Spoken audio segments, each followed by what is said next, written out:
as we share some important updates on traffic safety improvement upgrades for the Spruce Pine Corridor in Center City, and to speak more broadly about what we're doing, the action to improve and enhance traffic safety for everyone in the city of Philadelphia. I first need to recognize and to thank our Managing Director, Adam Teal. Give him a huge round of applause, please, for all of his work. To Chris Gale of the Bicycle Coalition of Greater Philadelphia, its Executive Director. Chris, you are a Get It Done Executive Director. You're interested in what I have a great deal of respect for. Details, facts, and tangible results. And that's something that I'm extremely proud of. And you all who are members of the Bicycle Coalition, you should be just as proud. Give them another round of applause. It's not easy to lead. And there are several of the traffic safety advocates who are here. Councilmember Mark Squilla, where are you, Councilmember Squilla? Okay, Councilmember Rue Landau is here, and I see multiple members of my colleague and our legislative leader, Council President Johnson's team here today. Before we begin, I want to ask for a moment of silence, given the terrible news overnight that two people in New Jersey, one of them, you all just read the article like I did, familiar tragedy based on what we experienced right here in our city, were killed by a drunk driver while they were riding their bikes. I'm going to ask each and every one of us, if we will, take a moment of silence.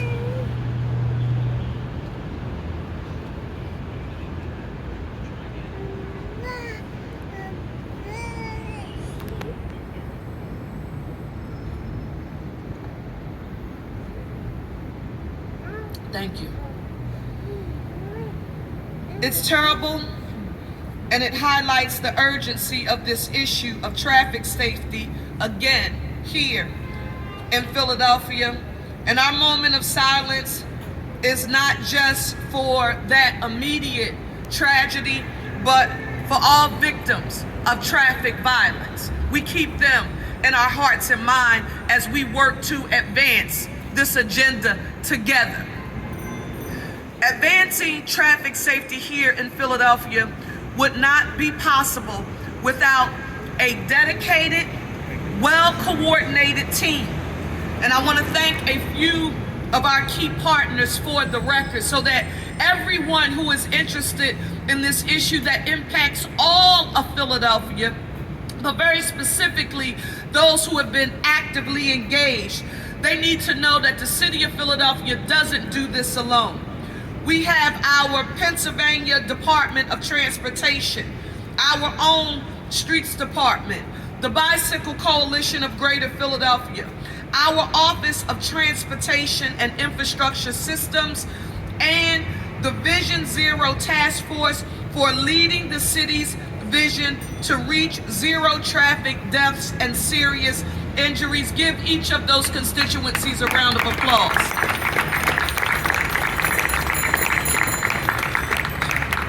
Many of you who are present know that I signed an executive order recommitting Philadelphia to the goal of reaching zero traffic deaths in our city.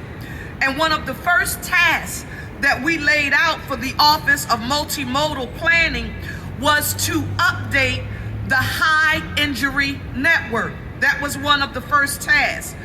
That network includes the 12% of streets that account for 80% of fatal and serious injury crashes. We are working to improving safety on every mile of that network. That's one.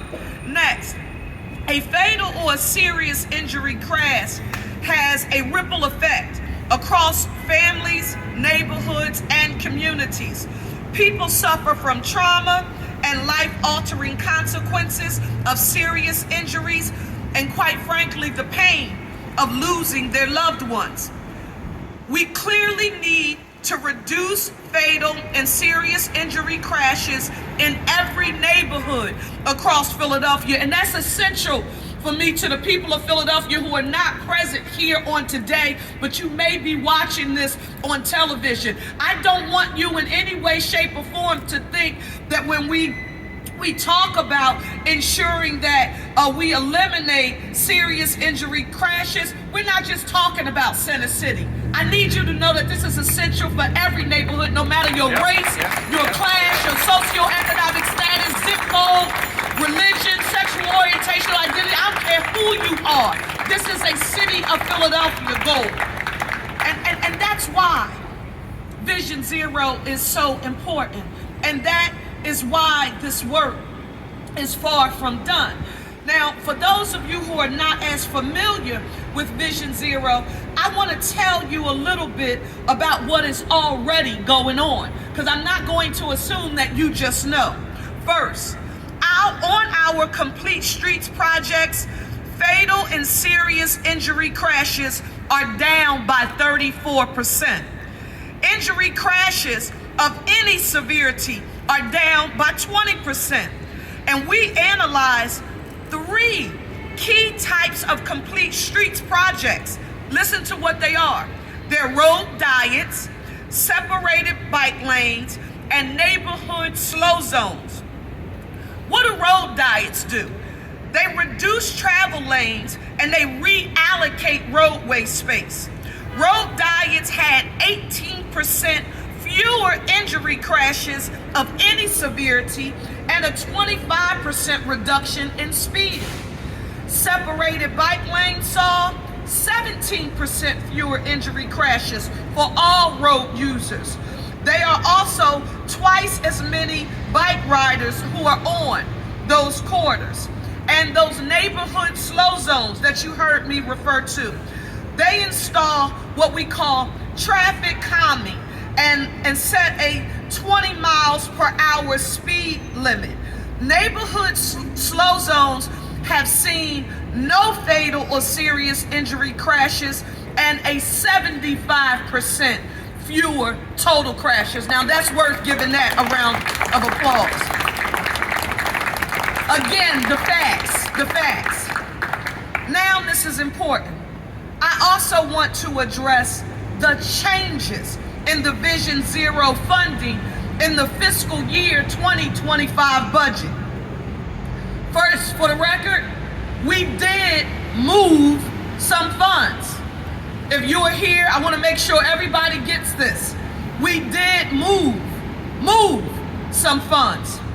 $1.25 million to be exact, from the Vision Zero line item to what you just heard me reference as the new traffic calming line items in the streets department, specifically for what is one of the most demanded city services in all neighborhoods across the city of Philadelphia. Guess what we moved those dollars for? It's what we refer to as speed cushions. And they are also a Vision Zero project. So when we talk about we moved those dollars, it was for traffic calming measures. I don't mind the conversation, but when you have the conversation, it's important to me as your mayor that you have the conversations centered on the facts. Why? We were in the process of doing real reforms in streets, separating what you knew as the streets department, that was streets and sanitation. Well, we came in to reform the department. How did we do it? We separated streets and sanitation divisions into 2 separate and distinct departments, each of them with their own specific duties and responsibilities. So if ever the narrative is we did something different than the prior year, I want you to know, Philadelphia, you are absolutely correct. What we did with the streets department, you saw us do with licenses and inspections as well. And it is the organizational structure that best suits the vision that I communicated and promised to the people of the city of Philadelphia about what I would deliver if they gave me the honor and privilege of serving the city. Why is that important? And what do you need to understand about it? For streets in particular, that includes many of the traffic calming programs that make our streets safer. That's why we moved that line item into streets. It was never a cut of the goals and vision or priorities of Vision Zero, and I reject that line of thinking and or rhetoric. I'm gonna repeat it just so if anybody wants to replay this part, if they're looking at a recording, it was never a cut of the goals and priorities of Vision Zero, and I reject that line of thinking and or rhetoric. And if you, to the great people of Philadelphia, particularly who are not present here on today, hear someone communicate that narrative to you, I want you to know it is false and it is not accurate and it is an untruth. Have I been clear? Yes.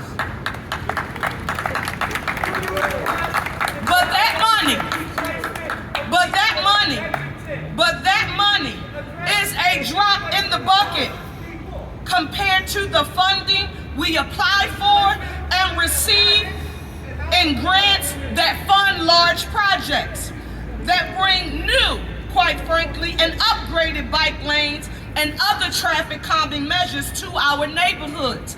What are you referencing? I am specifically referencing the $45 million in city matching capital for the Bipartisan Infrastructure and Jobs Act projects, including in Philadelphia, depending on where you live, I want you to listen to this, in Southwest Philadelphia, where the SEPTA Southwest Trolley Modification and Complete Streets Project won a raised grant with $16.5 million to fund curb-separated bike lanes on Grays Ferry Avenue, Lindbergh Avenue, and 49th Street. Or in North Philadelphia, where the School Slow Zones projects won a raised grant with $4 million to protect children and pedestrian access points near schools. And in the Northeast, on Roosevelt Boulevard, where I have done a great deal of work as it relates to traffic safety long before I became mayor or a member of city council. That work dates back to my tenure as a member of the Pennsylvania House of Representatives. It's the facts, the receipts. That is where the Route for Change project secured a major win with a mega grant that adds $7.68 million for safety improvements. Next, the Vision Zero Capital Implementation Project. The city secured a Safe Streets for All grant and will match with $4.7 million in bike lane infrastructure. Now, all of these complete streets projects are working significantly, reducing fatal and serious injury crashes when compared to similar streets across our city. These grants are going directly to improving our streets through projects like, and if there's anyone watching who is saying the mayor's being very specific and detailed in the remarks that she's making, you can only watch misinformation being disseminated in the community for so long before you say it's important for this administration to get the facts on the record. What are those projects? The Roosevelt Boulevard Route for Change and Planning, the Chinatown Stitch, and implementing the Vision Zero Capital Plan. Next, something extremely important to us all, and that is communities of color, lower income communities, older adults, and our city's youth all face a greater risk of traffic violence, including crashes hit and runs and other incidents. It's important to get those facts on the record. These traffic deaths are more than statistics for anyone who's just listening to the numbers. Why? These are our residents. These are our family members. They are our friends. They are our neighbors. And if you ever hear me talk about my city, our city, you will hear me say my people. And that's how we should all think about ourselves as residents of this city.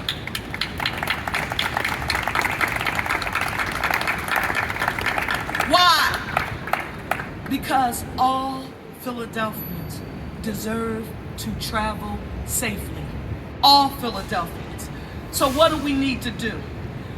We need to work together so that we can build on our proven successes to fight the systemic issues of traffic violence. What does it look like, Mayor Parker? It looks like us all working together. The City Council of Philadelphia, the Bicycle Coalition, and all of our traffic safety stakeholders on other safety initiatives as well, and some of which are spelled out in a letter that the Parker administration has delivered to our partners in the Bicycle Coalition on today.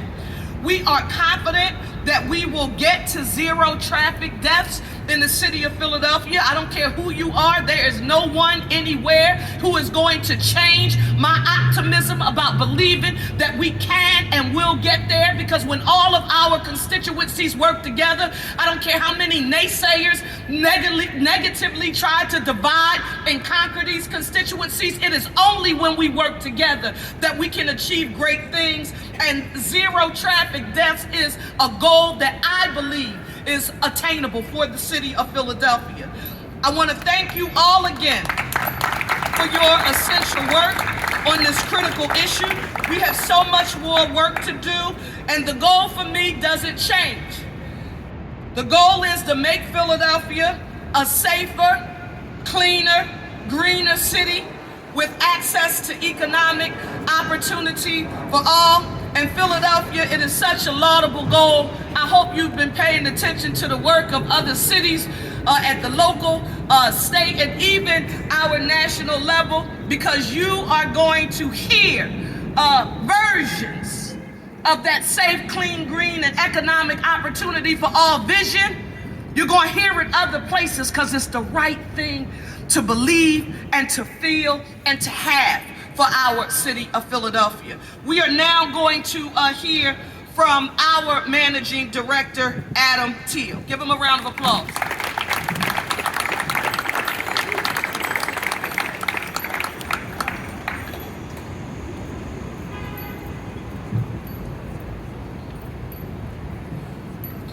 As you all know, our mayor is a tough act to follow. I'm going to give it a shot.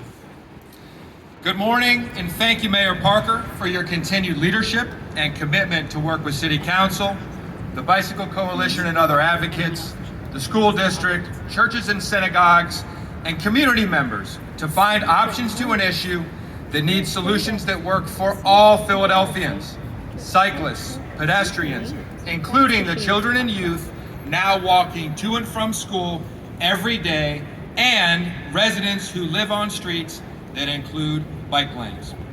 So you saw me against advice wearing my helmet up here, and there's a reason. You probably can't see it from where you're standing, and some of my colleagues would say, well, we'll let them react. I have a really big lump on my head, and I will admit that I have kind of a lumpy head to begin with, but I have an extra very large calcified spot on my forehead because when I was 12 years old, I was riding a bike and I was struck by a driver who ran a stop sign. That was my first, and thankfully so far only, ride in an ambulance as a patient. But it wasn't a great ride. And I spent a couple nights in the hospital being observed for a concussion. So from an early age, I came to understand the importance of traffic safety, and I also came to understand the importance of wearing a helmet. Now, we are working to build a system of protected bike lanes where you wouldn't necessarily need a helmet. We're working on that. So I would encourage everybody, though, until we get there, and my colleague from the fire department, for me, as a 33-year emergency medical technician, firefighter, and paramedic, and I think Commissioner Thompson will back me up, wear a helmet. Ride safely. If you're driving, pay attention to those bicycles. Pay attention to pedestrians. I have lost track in my time as a first responder of how many crashes I've been to. And I'm not saying accidents because they're not accidents. I've lost track of how many people are incredible responders here in Philadelphia. Our medics, our firefighters, our police officers have responded to, how many lives they've saved in the wake of these crashes, and unfortunately, how many lives have been lost. One life is too many. So, what are we doing about it with the leadership and the vision from our mayor, from our great teams in Otis, from our partners with Indigo and so many others, the Bicycle Coalition, and most importantly, from all of you who are the users, the owner-operators of our transportation network, including bike lanes. I love this sign, hold it up. I want to ride my bicycle and live. Amen, me too. I actually have more bikes than I should, but that's a different conversation. So, well, who's counting? There are solutions, and we'll work together to get there. I want to acknowledge our Deputy Managing Director, Mike Carroll, for all the work that he and his team at the Office of Transportation and Infrastructure Systems, Otis, as well as our Streets Commissioner, Kristen Del Rossi, and her team, again, all the partners you see here. In a letter to the Bicycle Coalition, which we are presenting to coalition members who are here with us today, we are addressing the 3 requests in their recent petition. That petition listed 3 main requests. First, to fully protect the Spruce and Pine Streets and Allegheny Avenue bike lanes and other protected bike lanes throughout Philadelphia with permanent concrete barriers. In response, Otis, led by Mike Carroll and his team, has developed proposals they are discussing with City Council, the Coalition, and most importantly, members of our communities to increase safety on the Spruce and Pine Street bike lanes, and we are committed to begin that engagement immediately to gain that vital feedback. We are eager to finalize the short-term and long-term measures we can use to protect the bike lanes. The second request in the petition, to end the legacy practice of allowing parking in bike lanes on weekends. In response, our Otis staff is working with community partners to relocate parking away from the Spruce and Pine bike lanes, and this process will take several more weeks to finalize. We have received cooperation from the many houses of worship along this corridor, and we look forward to a full resolution. The third request in the petition, to replace all of the no parking signage with no stopping signage along protected bike lanes. In response, we intend to replace the no parking signage with no stopping signage along the Spruce and Pine corridor. This replacement process requires community engagement, which will happen simultaneously with the community engagement around the increased safety proposals. We are researching other areas where there are no parking signs along protected bike lanes and will review our options for removal. So in closing, we appreciate the Bicycle Coalition's continued dialogue around traffic safety and look forward to working alongside you and all the other partners towards our goal, our shared goal of zero traffic deaths. Mayor Parker is a fierce advocate for the safety of all Philadelphians. We are very proud that our pursuit of resources to implement traffic safety projects, now listen to this, will outpace that of any 4-year period in Philadelphia's history, and we plan to build on that legacy in our work with all of you. Thank you.